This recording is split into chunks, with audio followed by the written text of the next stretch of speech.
When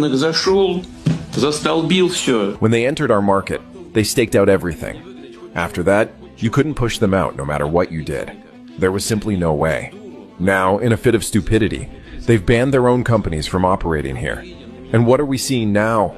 They're reaching out to me, big business, major players. They want to come back. Well, fine, but of course, we have to take a closer look at how they behaved. Some were rude, some insulted us. Well, in that case, let them sit it out somewhere else. Who cares? But here's what I want to highlight. We shouldn't just accept apologies now that they're handing them out left and right. That is absolutely not enough. I've spent decades dealing with many of these people, business leaders in Europe, in the US, and I respect them. They're serious people, intelligent, pragmatic. They know how to count. They know how to get what they want. They're formidable competitors.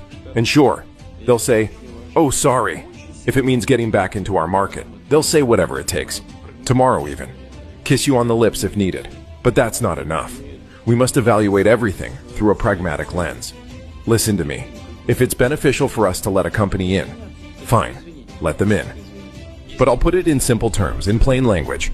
If it's not beneficial, we can find 1,000 reasons why that company shouldn't be here. You see, when some companies left our market, violating our laws and WTO rules, we told them, we'll take it to court, to the WTO. And they told us, go ahead, be our guest. We'll litigate for 10, 15, 20 years. We were told this 3 years ago. So now, we'll do the same.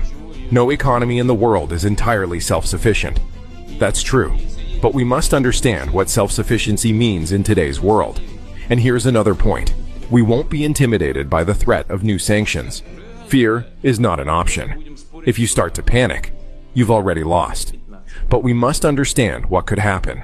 We must be prepared for any actions by our potential adversaries. They do many things that hurt themselves just to try to hurt us. You'd think, they won't go that far. It would hurt their own interests.